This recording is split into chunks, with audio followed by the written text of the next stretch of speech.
성자와 성령의 이름으로 아멘. 영광이 성부와 성자와 성령께. 처음과 같이 이제와 항상 영원히 아멘. 마케도니아에 관한 반시를 보다 성령께서 아시아에 말씀을 전하는 것을 막으셨으므로 그들은 프리기아와 갈라타야 지방을 가로질러 갔다.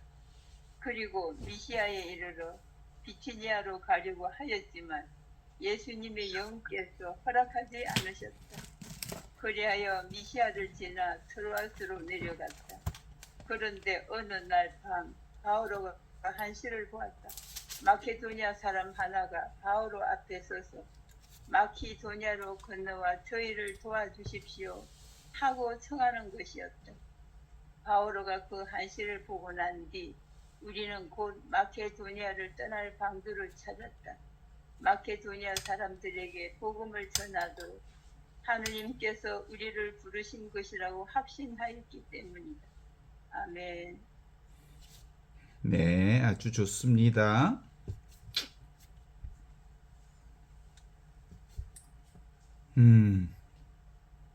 오늘 본문은 아주 쉽지요. 바오로가 아시아 쪽으로 현존 신앙, 부활 신앙, 그리스도의 신앙을 전파하고 싶었습니다. 그런데 누가 막아? 성령께서 막으셨습니다. 그래서 다른 곳으로 가보려고 했지요. 그래서 바오로 일행은 트로아스까지 내려갔죠. 아직 어디로 가야 할지 분명히 모르는 상태였습니다. 우리는 우리 인생 어디로 출발하고 어디로 가고 어디로 종착되어질지 아무도 모릅니다. 성령께서 인도하시는 대로 살아야 하죠. 내가 어떻게 살겠다라고 하는 것 자기 생각이요. 성령께서 그때 그 순간 상황이 되면 그때 가면 다 일러주셔이. 죽을 때도 다 성령께서 알려주셔. 그러니까 걱정하지 마셔이. 주님의 영이 허락하시면 할 수 있는 거고 주님의 영이 허락하시 않으면 갈 수 없는 겁니다. 그래서 바오로 일행은 트로아스까지 내려갔습니다. 아직 어디로 가야 할지 분명히 모르는 상태였습니다. 그런데 밤에 바오로가 환시를 보았습니다. 그리고 마케도니아 사람이 나타나서 말했습니다. 건너와서 우리를 도와주십시오. 그제서야 바오로가 깨달았습니다. 아, 하느님께서 우리를 저리로 부르시는구나. 그래서 바오로 일행은 마케도니아를 떠날 준비를 했습니다. 우리도 인생을 살면서 자기 뜻대로 안 되지요? 어느 상황, 조건 따라 다. 우리 홍대대사 선생님이 인생 나는 저기 철원에 가서 펜션해야 되겠다라는 생각을 하고 사신 적이 있습니까? 한 번도 없었습니다. 그렇지. 어느 날 갑자기 그렇게 펜션을 하게 된 겁니다. 이게 성령께서 이끄시는 방법입니다. 나의 생각과는 전혀 다른 방법으로 삶을 인도하는 거죠. 이 말씀은 아주 짧지만 우리 인생 전체 인생은 똑같이 인도하시는 하나님의 영을 볼 수 있습니다. 우리가 가고 싶은 길이 있었는데 안 된 적이 많습니다. 이 길 말고 저 길로 가보려 했는데 그것도 안 된 적이 있습니다. 그래서 마음이 막막했던 때가 종종 있습니다. 그런데 나중에 되돌아보니까 하느님이 다 인도하신 길이었구나. 하느님이 전부 우리 삶을 구체적으로 한순간 한순간 다 인도하셨구나. 이렇게 고백하실 수 있죠? 되돌아보니 주님이 인도하시는 손길이었더라. 이렇게 말할 수 있습니다. 오늘 복음은 이 한마디로 요약될 수 있죠.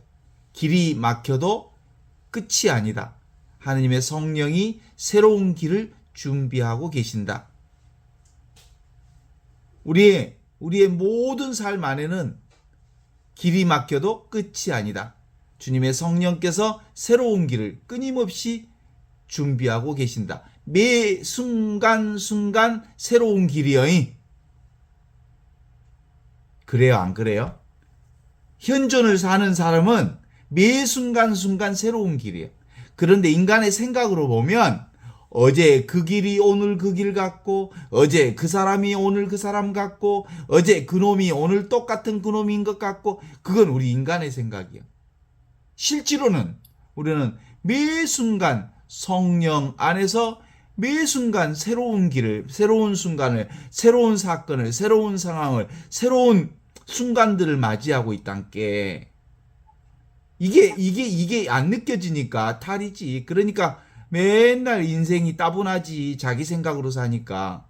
주님의 눈으로 현존의 눈이 바뀌면 매 순간순간 새로운 길이고 새로운 사람이고 새로운 느낌이고 새로운 순간들이고 새로운 일들이 우리 안에 이루어진다니까. 우리 매일매일 이 순간을 맞이하면서도 매 순간마다 다르잖아요. 그렇죠? 처음에는 막힌 길도 은총일 수 있다는 것을 이야기합니다. 그 다음에 6절, 7절, 8절, 9절, 10절을 아주 쉽게 풀어나가는데 이제 한번 풀어보도록 하겠습니다. 5절, 6절, 5절로 들어가겠습니다. 왜 우리는 막힌 길이 힘들어할까? 내 생각대로 안 되면 힘들지. 누구나 제 생각대로, 자기 마음대로, 자기 욕심대로 이루어지면 기쁘죠? 그러나 내가 바라는 일들이 안 되면 기분 나쁘죠? 내 생각대로 되면 기분이 좋고, 자식 일이 잘 풀리면 기분이 좋고, 몸이 괜찮아지면 기분이 좋고, 그리고 내 계획대로 되면 모든 일이 안심이 되고, 그런데 내 생각대로 안 되면, 길이 막히면 어때요? 금방 고구마 서너 개 먹은 것처럼 가슴이 답답해지지? 왜 안 되지? 왜 자꾸 길이 막히지? 왜 내가 하려고 하면 하느님은 나를 막아버리지? 하느님이 나를 버리셨나? 이런 생각까지 든단 게 건방지게 인생 지가 사는 것처럼. 그런데 오늘 성경은 우리에게 아주 중요하고도 따뜻한 진실을 보여주십니다. 길이 막혔다고 하느님이 안 계신 것이 아니다. 길이 막혔을 때 오히려 길이 막힌 자리에서도 바로 지금, 바로 여기, 바로 이 순간 살아계신 그리스도가 우리와 함께 계십니다. 믿습니까? 하느님은 절대로 우리 멀리 계시지 않습니다. 우리의 걸음을 보시고 계십니다.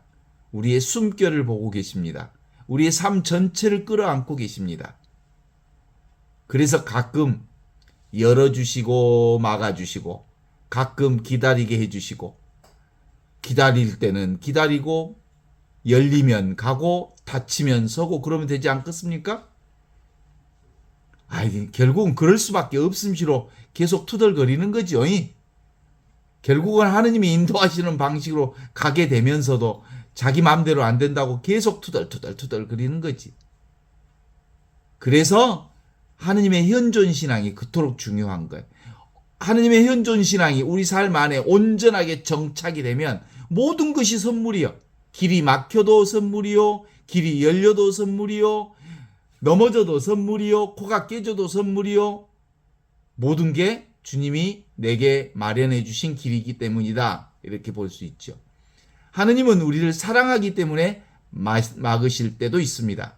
나쁜 길이라서 막으실 수도 있고, 좋은 길이지만 지금은 아니기 때문에 막으실 수도 있습니다. 더 좋은 길을 준비하시기 위해 잠깐 막으실 수도 있습니다. 그러니 우리는 늘 어떻게 배워야 해요? 막힘은 버림이 아니라 인도하십니다. 길의 막힘은 주님께서 다른 길을 인도하시기 위해 우리를 인도하시는 또 하나의 주님의 인도하심의 손길이다. 이렇게 보는 거예요. 6절로 들어가면 성령께서 아시아 길을 막으셨습니다. 성령께서 아시아의 말씀을 전하는 것을 막으셨습니다. 여기에 놀라운 점이 무엇입니까? 바울은 나쁜 일을 하려 간 건 아니잖아요. 그렇죠? 바울은 뭔 일 하러 간 거예요? 부활하신 그리스도를 전하러 간 거예요. 복음을 전하러 간 건데. 좋은 일을 하러 간 건데. 그런데 하느님이 막아버렸어. 이 말이 무슨 말이야? 좋은 일 하러 가는데도 막아버려. 좋은 일이라도 하느님의 때와 하느님의 자리가 아니면 막으신다는 사실을 우리가 경험해야 되는 거죠. 모든 것은 다 때가 있다. 갈 때가 있고 설 때가 있고 머물러야 할 때가 있고 잘 때가 있고 일어날 때가 있고 그리고 할 때가 있고 안 할 때가 있다. 다 때가 있는 거죠. 이것을 주님께서 우리에게 보여주십니다. 가령 우리는 자식에게 좋은 말을 해주고 싶죠.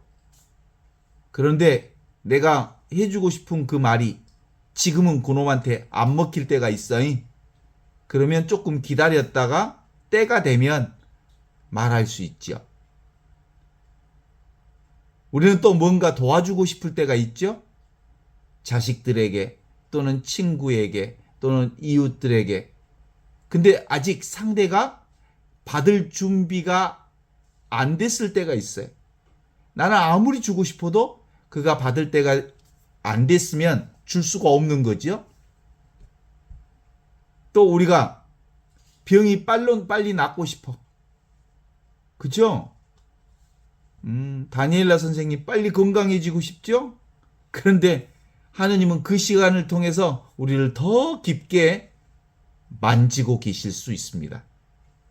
그러니 좋은 일인데 왜 안 되나요? 라고 질문하는 것 앞에서 우리는 오늘 본문을 기억해야 합니다. 성령께서 막으실 수 있다. 이 말은 하느님이 나를 미워하신다는 뜻이 아니라 하느님이 나를 더 잘 이끄시기 위해 막으시는 거다. 기억하시면 좋겠습니다. 사실은 그 얘기는 뒤집으면 왜요? 모든 순간순간을 그분이 인도하신다. 내가 하는 일은 1도 없다. 이렇게 믿고 가는 거지요. 그래서 분명하게 현존을 지금 살아계시고 여기 살아계시고 이 순간 살아계신 그리스도와 함께 살고 있다고 믿는다면 원망보다 기도가 먼저 나오는 것입니다. 그것이 믿음입니다. 이 부분에서 천천히 한번 우리가 보면 좋겠습니다. 길이 막혔다고 하느님이 없는 것은 아닙니다. 그 막힌 길 자리에 하느님께서 또 다른 길을 준비하고 계십니다. 7절 예수님의 영께서도 허락하지 않으셨습니다. 바오로 일행은 한 번 막혔다고 주저앉지 않았습니다. 다른 길로 가보려고 했습니다. 그런데 7절은 이렇게 말합니다. 예수님의 영께서도 허락하지 않으셨습니다. 이게 참 중요합니다. 한 번 안 되면 우리는 보통 두 가지로 갑니다. 어떤 사람은 에이 다 끝나버렸다. 그리고 주저앉아버려. 또 어떤 사람은 무조건 내 뜻대로 해야 한다고 더 세게 밀어붙여버려. 그런데 바오로는 그렇지 않았습니다. 막히는 현실을 보면서 조금씩 하느님의 뜻을 배우고자 했습니다. 이것이 곧 참된 믿음입니다. 믿음은 고집하지 않습니다. 믿음은 내 뜻을 내려놓고 주님의 뜻을 배우는 것입니다. 우리의 삶에도 이런 일들이 얼마든지 있습니다. 가고 싶었는데 못 간 길, 붙잡고 싶었는데 놓아야 했던 일, 살리고 싶었는데 내 힘으로 안 되는 순간들, 그때 너무너무 마음이 아프고 가슴이 아팠습니다. 하지만 나중에 보면 그때 주님이 막으신 것이 나를 살리시려고 그랬구나. 그때 그 길을 가지 않게 한 것이 주님의 또 다른 뜻한 바가 있으셨구나. 이렇게 깨닫는 일들이 얼마나 많은지 몰라요. 예수님께 예수님의 영께서 허락하지 않으셨다는 말은 우리에게 아주 중요한 신앙 태도를 가르쳐 줍니다. 내가 한다고 다 되는 일이 아닙니다. 하느님이 허락하셔야 됩니다. 하느님이 열어주셔야 됩니다. 하느님이 인도해 주셔야만 가능합니다. 그래서 오는 사람 막지 않고 가는 사람 붙잡지 않는다 라는 말은 내 뜻대로 하는 게 아니고 주님께서 인도하시는 대로 따라한다 라는 얘기죠. 그래서 자주 우리는 기도해야 합니다. 주님, 제가 가고 싶은 길보다 주님이 열어주시는 길로 가게 해 주십시오. 제가 원하는 길보다 주님이 원하는 길로 내가 따라가게 해 주십시오. 내가 한참 젊었을 때 그냥 입버릇처럼 하던 말이 이 말이 오는 사람 붙잡지 않고 가는 사람 붙잡지 않는다. 그 얘기는 입에 달고 살았거든요. 근데 그게 이 주님의 뜻을 깨달아서 그렇게 한 얘기가 아니라 사실은 뭔 뜻인지도 모르고 한 소리였습니다.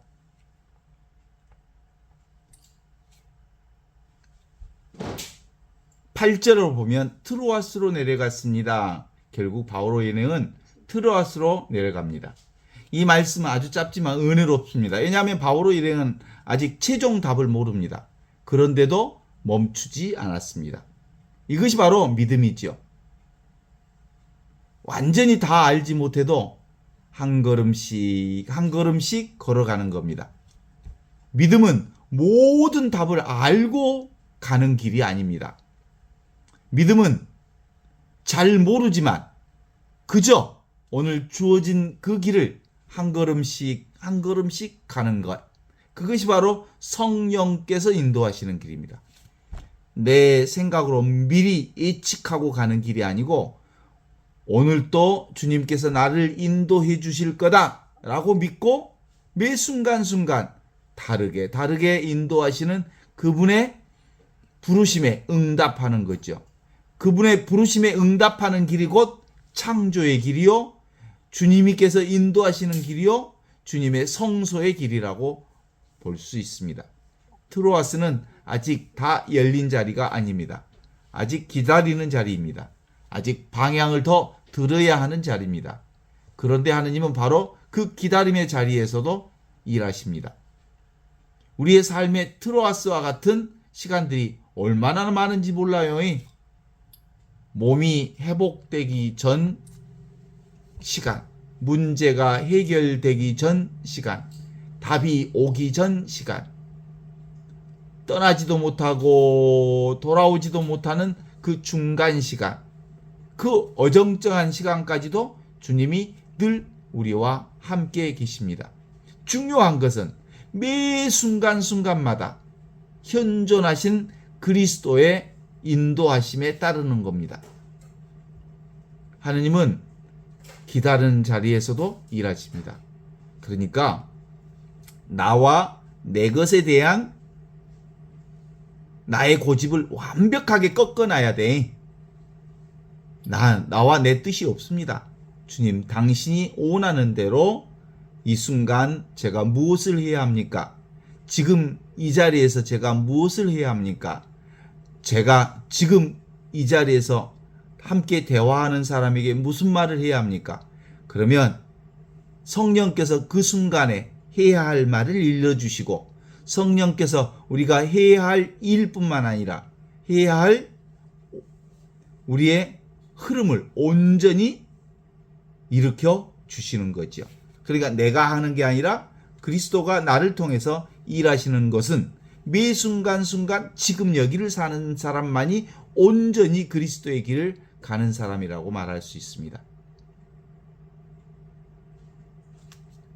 9절, 밤에 본 마케도니아 사람의 환시.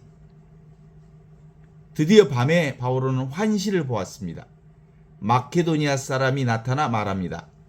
마케도니아로 건너와 저희를 도와주십시오. 이게 바로 중요한 부르심의 사건이죠. 하느님은 그냥 맡기만 하신 분이 아니었습니다. 하느님은 막으실 때가 있지만 때가 되면 보여주시기도 합니다. 닫으실 때가 있지만 다른 문을 열어주시기도 합니다. 이것이 바로 오늘 말씀의 큰 위로가 되는 말씀이죠. 내가 가고 싶은 문을 닫혀도 하느님이 내가 가야 할 길을 다시 열어주십니다. 하느님은 나를 결코 버리시는 게 아니라 다른 문을 준비하고 계시는 것이기 때문입니다. 그리고 환시 속에 사람의 말이 참 중요하지요. 우리를 도와주십시오.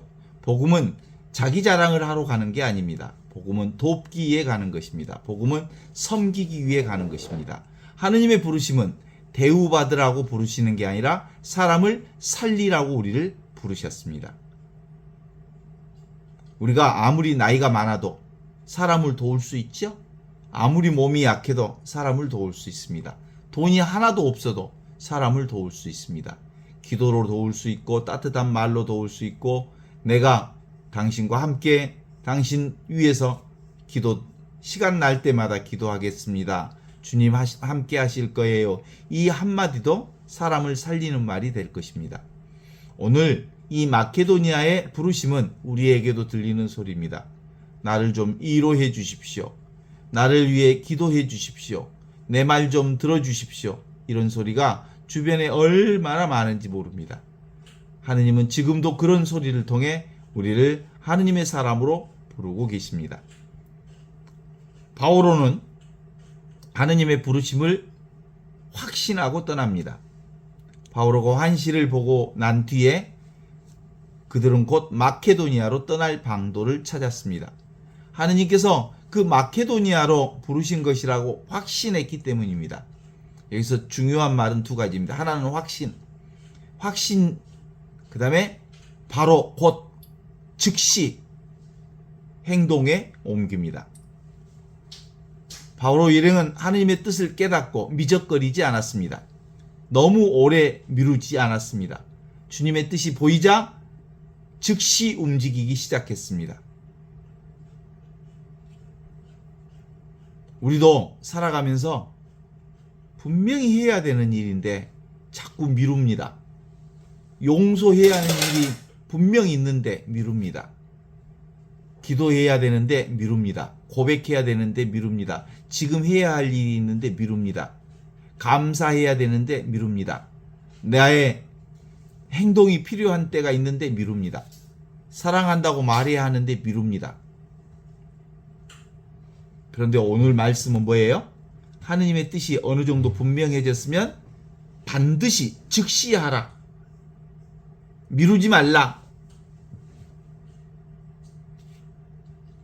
특히 이제 남은 생이 그렇게 길지 않은 사람들일수록 더욱더 시간을 미적거릴 수 없습니다. 미워하지 말고 사랑해야 합니다. 원망하지 말고 온전히 지금 여기 이 순간 살아계신 하느님께 자신을 맡겨야 합니다.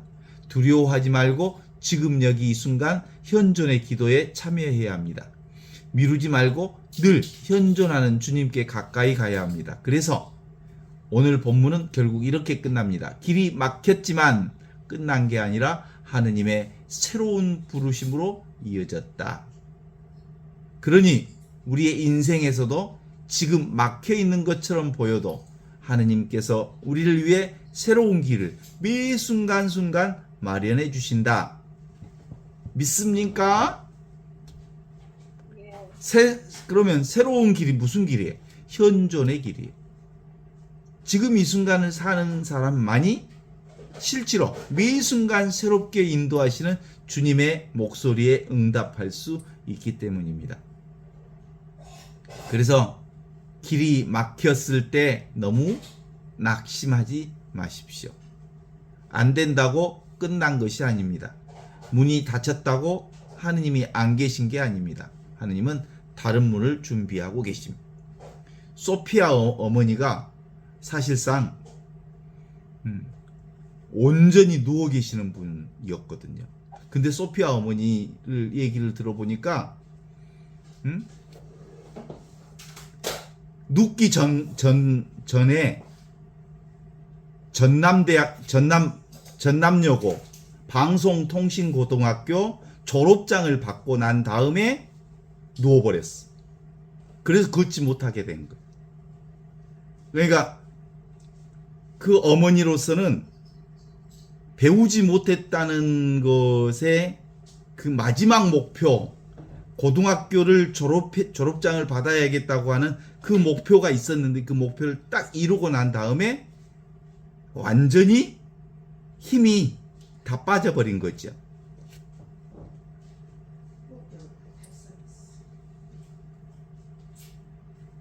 그러면 고등학교 졸업할 때까지, 통신고등학교를 졸업할 때까지 3년 4년을 열심히 공부했답니다. 그리고 졸업장을 받았답니다. 그리고 그 다음부터 걸을 수가 없어 누워버린 게 벌써 1년이 넘게 된 거지. 거기에 우리는 알 수 없는 뜻이 있겠죠? 예, 분명히 있습니다.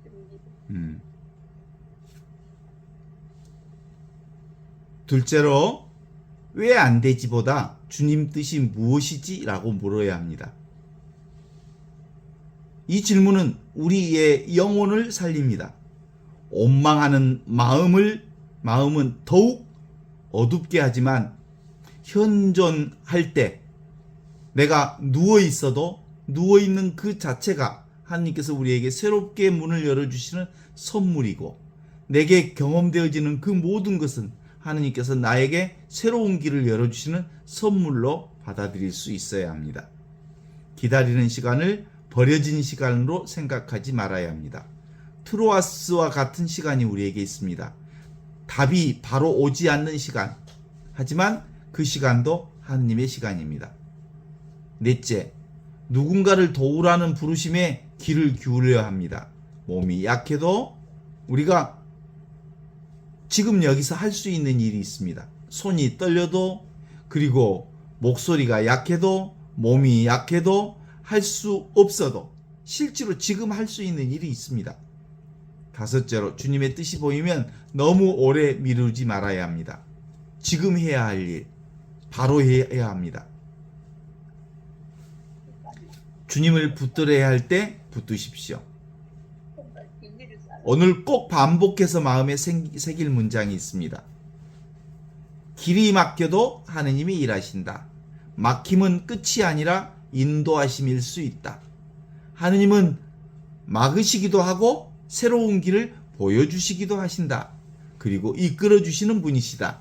내 뜻보다 주님의 뜻이 훨씬 깊고 심오하다. 우리는 주님의 뜻을 알 수 없지만 매 순간순간마다 그때그때마다 주님이 우리를 인도하신다. 오늘 말씀은 우리 인생을 아주 깊게 비추는 말씀입니다. 바오로는 좋은 일을 하러 갔는데 길이 막혔습니다. 복음을 전하러 갔는데 길이 막혔습니다. 다른 길로 가보려 했습니다. 그런데도 그것도 허락되지 않았습니다. 그래서 잠시 기다렸습니다. 그리고 마침내 하느님의 새로운 부르심을 받았습니다. 이것이 우리의 인생과 너무 닮아있는 부르심입니다. 우리는 살면서 자주 막힙니다. 아파서 막히고 내 생각대로 잘 풀리지 않아서 막힙니다. 뜻대로 안 됩니다. 답답한 날이 많습니다. 그런데 오늘 성경은 우리에게 말합니다. 막힌 길에도 하느님이 계시고, 기다리는 시간에도 하느님이 일하시고, 때가 되면 하느님이 새 길을 보여주신다. 그러니 우리가 꼭 주님께 기도해야 할 몫이 있다면, 내 길이 막혀도 하느님은 막히지 않으신다는 굳은 믿음이 있어야 합니다. 현존은 어느 순간에든 이런 새로운 가능성을 열어주십니다. 우리가 살면서 현존의 시간을 살아가는 큰 힘은 마음에 걸림 없는 자리, 바로 지금 여기 이 순간 살아있는 하느님의 현존 자리를 사는 것입니다. 인간은 평생 무언가를 얻기 위해 살아가지만 실제로는 주님께서 우리가 생각하는 것보다 훨씬 큰 것을, 훨씬 심오한 길을 마련해 주십니다. 신앙생활은 종종 우리의 생각 안에서, 성취의 논리 안에서 이해하려고 합니다. 더 많이 기도하면 하느님이 우리 기도를 들어주실까? 더 오래 수행하면 언젠가 우리에게 특별한 깨달음이 주어질까? 라고 기대합니다. 그러나 진정한 의미의 영성은 뭐예요? 늘 역설로 만납니다. 처음부터 하느님께서 우리와 함께 계셨다는 사실을 깨달아 아는 것으로부터 주님의 길은 시작됩니다. 우리가 무언가를 얻었다고 생각했던 모든 것은 이미 주님의 은총으로 우리에게 완벽하게 주어져 있습니다. 그러니까 우리는 그냥 살면 되는 거예요. Just being, 그냥 존재하기.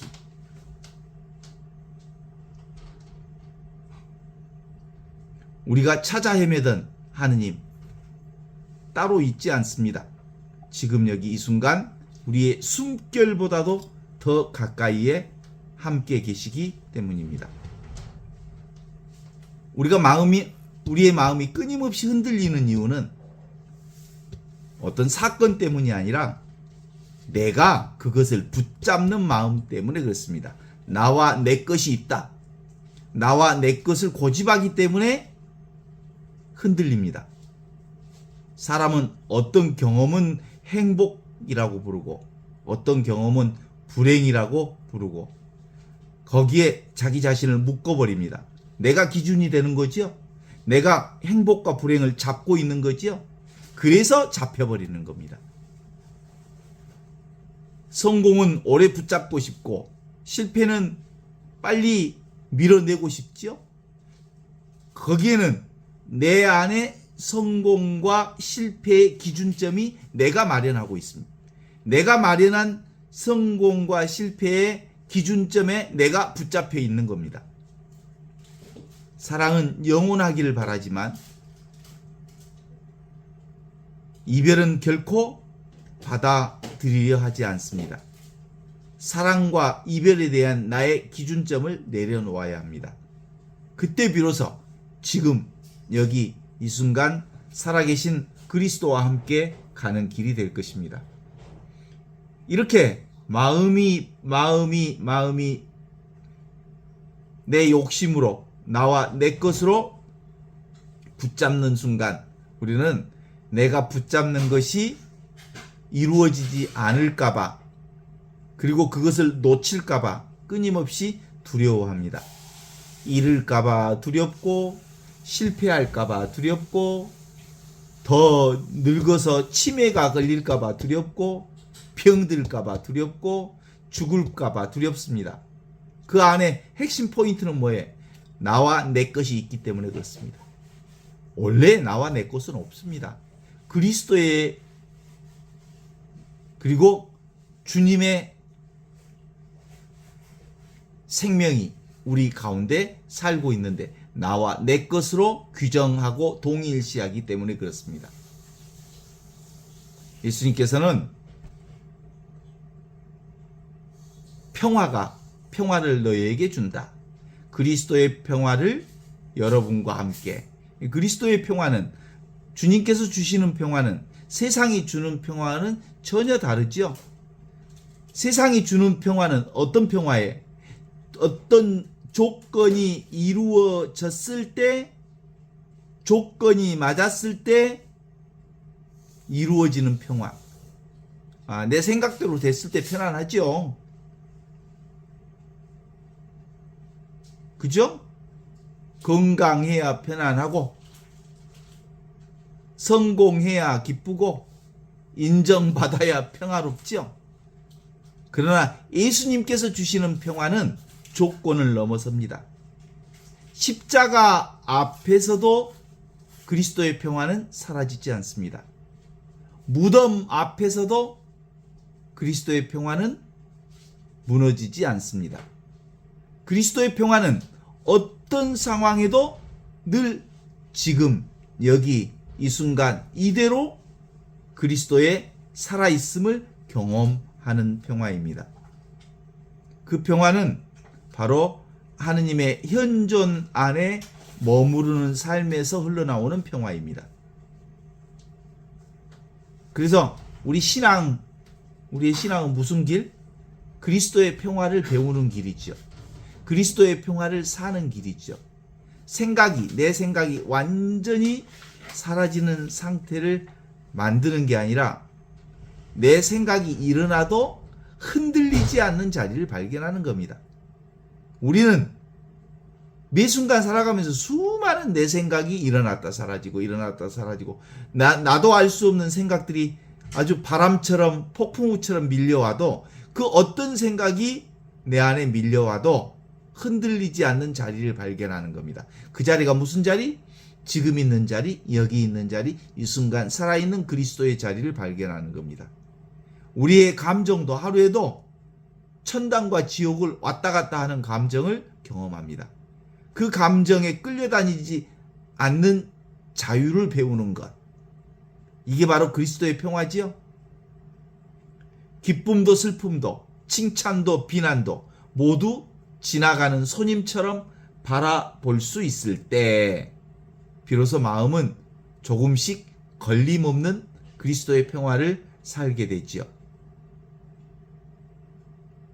손님처럼 볼 수 있어요? 하루에도 수많은 손님들이 오지요? 펜션에 손님이 오듯이 기분 나쁜 손님, 그리고 그 불쾌한 손님, A 없는 손님, 또는 A 바른 손님, 또는 밝은 손님, 어두운 손님, 수많은 손님이 옵니다. 그러면 내 안에서 오는 감정들, 수많은 감정들이 다 손님이요. 내게 오는 손님들. 그 손님들을 있는 그대로 잘 받아주면 손님이 어느 순간에 때가 되면 가지요. 근데 이런 손님은 오지 말라고 저항하면 오기 부리고 안 갑니다. 더. 그래서 내 감정이, 어떤 손님이 내 안에 들어오든 그걸 수용하고 받아들이고 인정하고 지극정성으로 그 상황을 온전히 수용하면 어느 순간에 사라지고 없다는 것을 경험할 수 있습니다.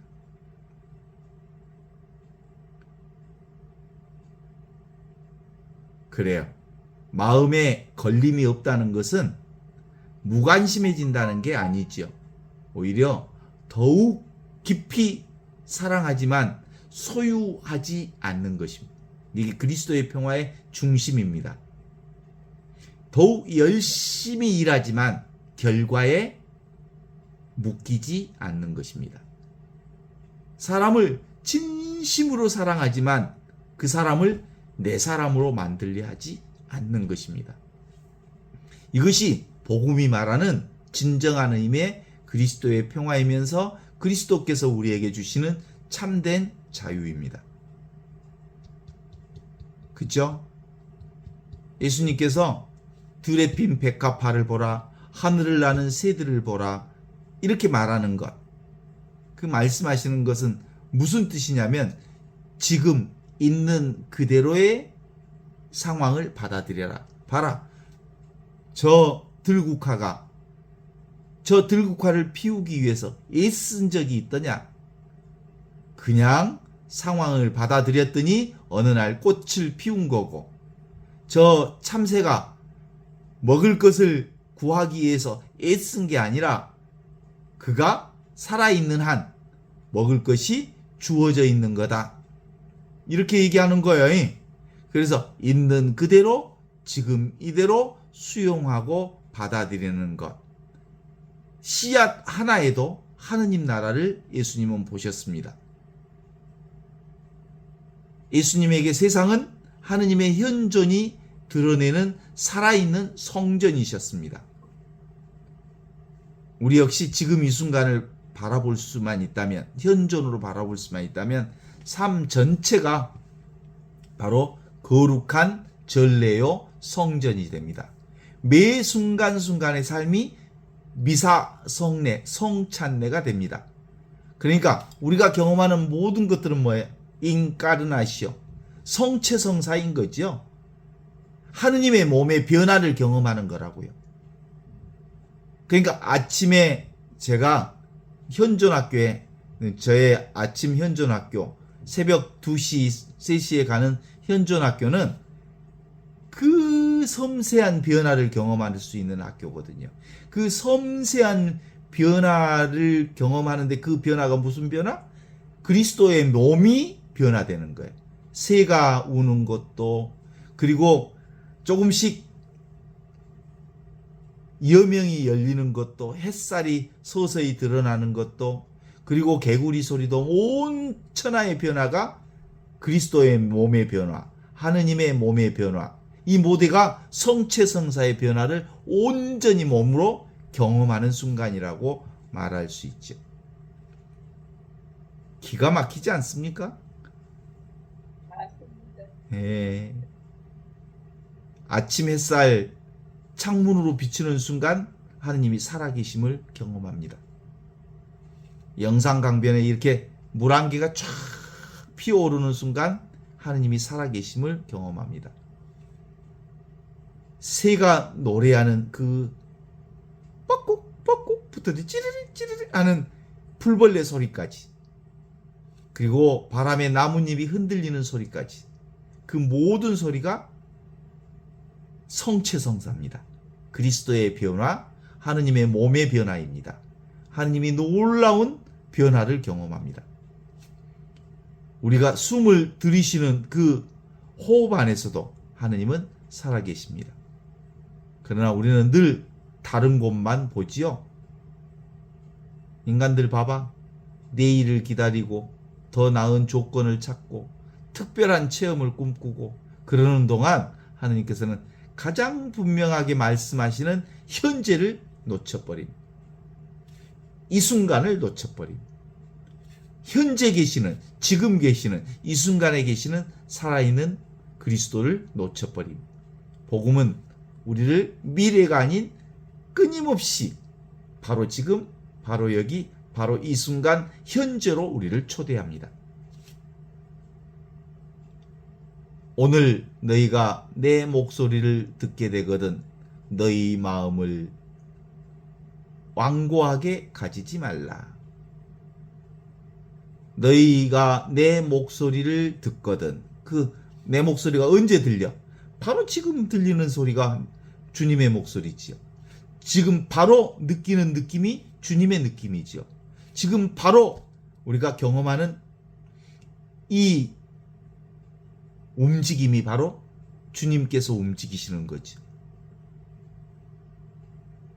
우리의 신앙이, 우리의 영성 공부가 깊어지면 깊어질수록 우리는 아주 놀라운 사실을 발견합니다. 얻을 것이 없다는 것이 얼마나 큰 깨달음인지 하는 사실을 알게 됩니다. 아무것도 얻을 게 없어요. 전부 내 것이니까. 내 것이라고 하는 것은 내 것이 없다는 겁니다. 내 것이 없기 때문에 내 것입니다. 나와 내 것을 따로 챙기면 나와 내 것에 내가 붙들리지만, 나와 내 것을 따로 챙기지 않으면 온 천하가 하느님이 내게 내려주신 선물이요 축복이요 은총으로 열립니다.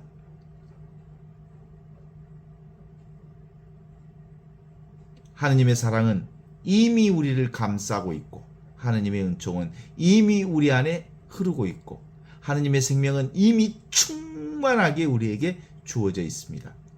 우리가 해야 할 일은 딱 하나.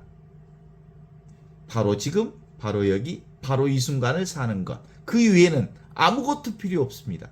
그저 사는 일, 그저 볼 일, 그저 듣는 것, 그저 보고, 듣고, 느끼고, 경험하는, 이게 바로 하느님을 만지고, 하느님을 보고, 하느님을 느끼고, 하느님을 사는 일입니다.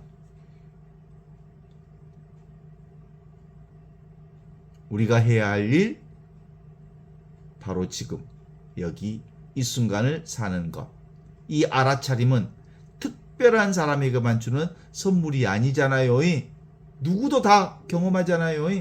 그런데 생각으로 사는 사람들이기 때문에 놓쳐버릴 뿐이지 실제로는 모두가 똑같이 삽니다. 어린이도 노인도 병든 사람도 바쁜 사람도 언제나 확인할 수 있는 게 지금력입니다. 눈을 감고 한번 숨을 크게 느껴보십시오. 생각은 흘러가지만 바로 지금 바로 이 순간을 알아차리는 알아차림, awareness, 의식 그 자체는 그대로 있습니다. 감정은 변하지만 생명의 현존은 변하지 않습니다. 세상은 끊임없이 움직이지만 하느님의 사랑은 언제나 지금 여기 이 순간 이와 같이 같은 자리에서 우리를 품고 계십니다.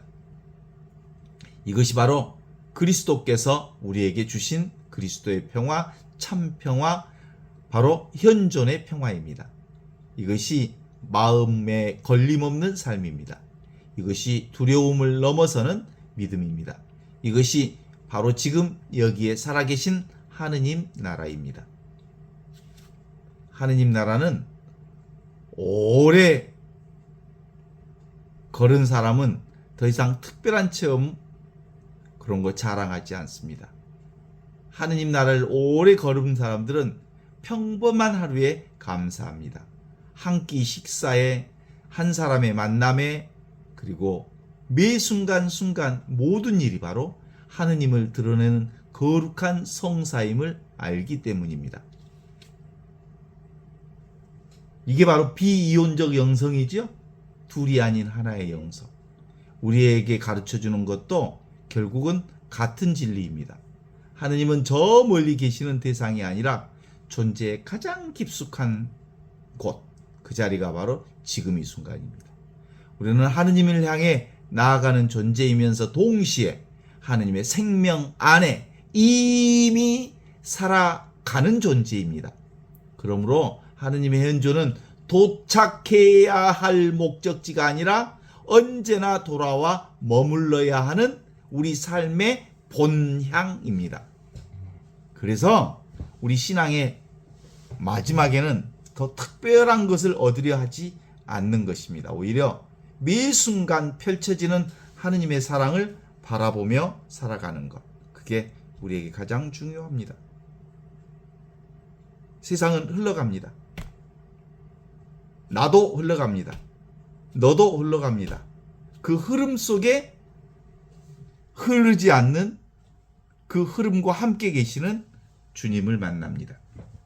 햇살은 말없이 비추고 강물은 쉼없이 흐르고 바람은 생명을 어루만집니다. 하느님의 사랑도 이와 같습니다. 우리가 의식을 하든 하지 않든 믿든 믿지 않든 하느님의 사랑은 지금 이 순간 세상과 우리 안에 끊임없이 새로움을 창조합니다. 그래서 매 순간 새롭습니다. 오메오메 어제 그 영감이 오늘 그 영감하고 똑같네. 그러면 배려본 거죠.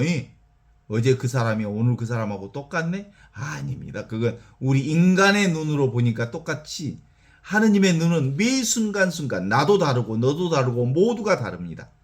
우리는 매 순간마다 늘 새로운 창조를 열어가고 있기 때문입니다.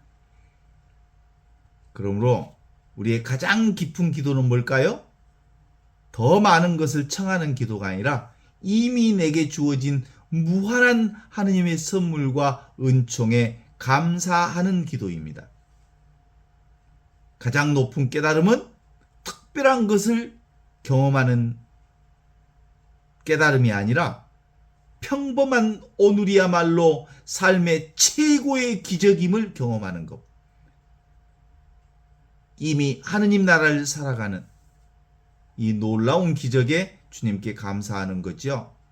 지금 여기 이 순간 살아계신 하느님은 한순간도 세상을, 나를 떠난 적이 없습니다.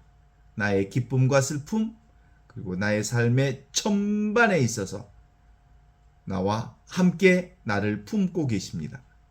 그러므로 내 마음에 더 이상 걸림이 없습니다. 내가 붙잡던 모든 것을 내려놓을 때 남은 것은 오직 하느님의 살아계신 현존뿐이지요. 우리가 그 현존 안에서 이미 평화를 얻고 이미 자유로우며 이미 하느님 나라를 살아갑니다. 그래서 오는 것은 오게 하고 가는 것은 가게 합니다.